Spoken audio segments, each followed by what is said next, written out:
Well,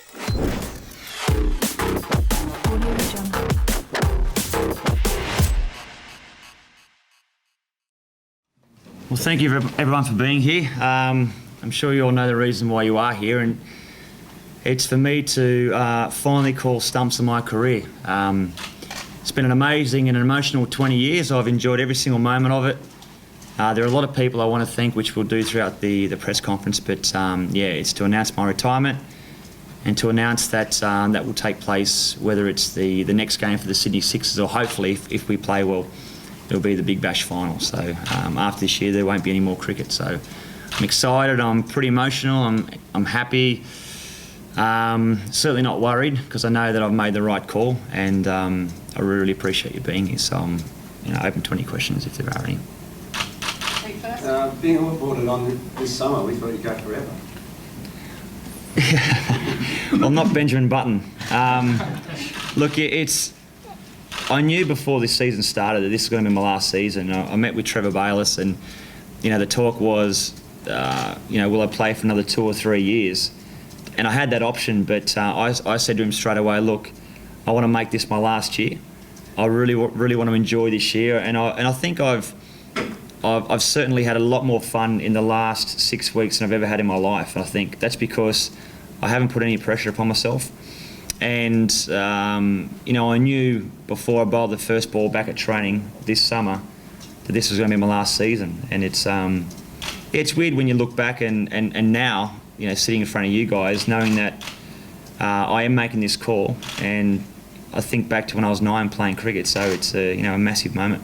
How many years was it that you were pushing 150? 20 years, yeah. Look, it's I didn't bother to do the math on it, but it's a lot of ice baths, there's a lot of training sessions, there's a lot of cricket balls bowled, there's a lot of flights, but there's also been a lot of fun, and that's what I've enjoyed about cricket. It's given me so many great memories, it's given me so many great opportunities. And the game I love, cricket, and I've been lucky enough to play for 20 years, whereas most people mightn't get a year or two. To play for 2 decades at the top level, really happy. Brett, is there one moment you'll cherish the most above all else?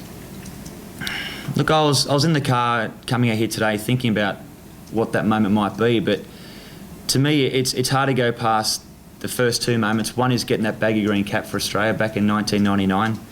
A lot younger, a lot skinnier back then. It was the most amazing moment, to think that I'd worked and wanted that since the age of 9 to get that baggy green cap. So that's obviously probably the first thing that springs to mind. But secondly as well, to me it's not about 5-wicket hauls or winning World Cups. I think when I had the first opportunity to walk out in my one-day match playing with my older brother Shane, and to walk out behind him to see Shane lead number 20 on the back, and to think that we'd dreamt, as a lot of young children do, growing up and wanting one day playing backyard cricket to one day hopefully play for Australia, to think that I've represented Australia with my older brother, that was pretty cool. So yeah, that's probably the second moment. Shane? Do you think that your test or one-day careers would have been a bit longer had it not been for T20 being an option? No, not really. Look, I sort of think in terms of Test cricket, look, I could have definitely played for a couple more years, but the opportunity probably wasn't there. The timing was right, I think, to move on. One-day cricket, I got that calf injury. I've had, I think, 1 or 2 soft muscle tears in my whole career, which I'm ecstatic about, but that was the one that sort of cut my one-day career short. But what 2020 cricket does do, it actually allows guys that are a bit older to try and still use their skills at that top level. And, playing here last night, even though that we lost the match, in front of close to 28,000 people, the Big Bash in 2020 cricket, Indian Premier League, it's massive, it's huge, and it gives us older guys an opportunity to play and extend their career, and it's a bit easier on the body as well, I think, and that's allow me to bowl at the age of 38. Yep. Are you sure that you're not going to be the John Farnham of the cricket world?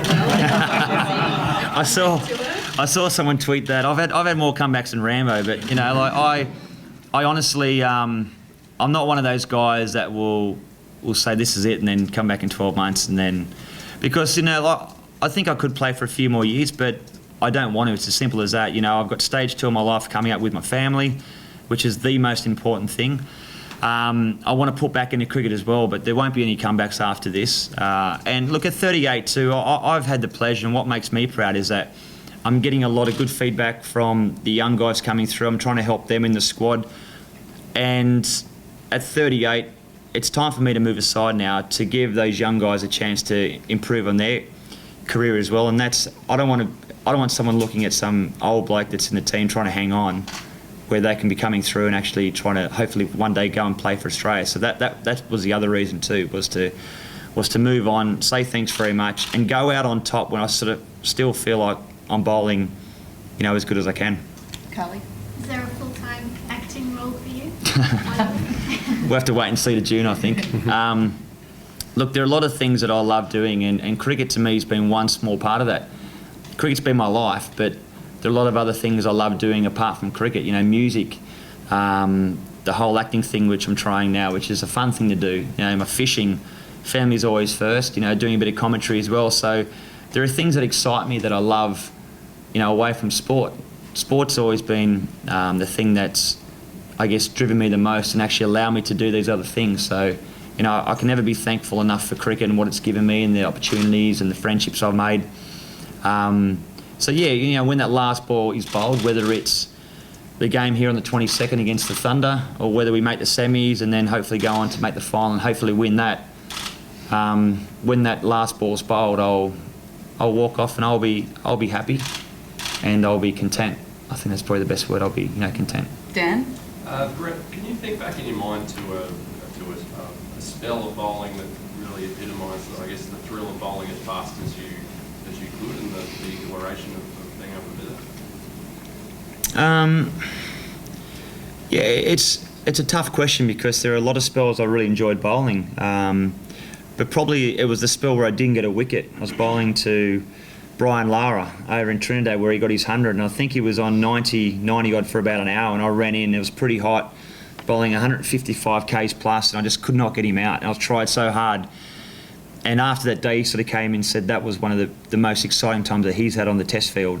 So to me, it's those challenges that excite me more than, of course, I love seeing the stumps fly and the keeper taking that epic catch. But sometimes it's the battle within the battle, and when you're in that moment and when you're out playing against the world's best, as I've had the pleasure to play against, whether it's Sachin Tendulkar or Brian Lara. You can't hear anyone, you can't see anyone in the field, you can't hear the crowd, you can't hear anything. On the flip side, when you're having a shocker, you can hear every comment. And you also read every paper as well. So, Adam? So the retirement had nothing to do with being called for a wide last night? Nah, definitely not. No, I knew when I walked back, and I was pretty unhappy with that call. I thought to myself, yeah, I've definitely made the right call. Brett, since there's a few of us English around, just wondered what your memories of Ashes contest and playing against the old enemy were. Maybe highlight one or two of those, maybe Edgbaston 05. Yeah, well, you've hit the nail definitely on the head there. My favourite Test series has definitely got to be that Ashes 05. I think what that did for cricket, what that did for people being involved in cricket. Bat sales went up 68%. I was told after that series, even though that we lost that series. The spirit in which it was played, the sportsmanship, the toughness. I've never played in a series that tough where I got Andrew Flintoff bowling 95 mile an hour trying to kill me, and I'm in there trying to survive. And then two minutes later, after they finally win that game at Edgbaston, we're in having a cold beer together, having a chat and a laugh. To me, that's what sport's about. It's what happens behind the closed doors that probably you guys don't get to see a lot of. Yes, I play as hard as anyone. I've always wanted to make sure I push that boundary as hard as I possibly can. And when you walk over that white line, it's game on. But I've always enjoyed what happens after cricket. I've always enjoyed making friendships away from the game, and that, to me, is probably worth more than playing the game itself. Anyone else? Okay. Right, thank you. Thank you. We'll head out. We might go head out. If you want to just get a bit of vision, we might head out onto the field quickly, and then we'll need to reset for England. So we'll head out onto the SC. Audio Jungle.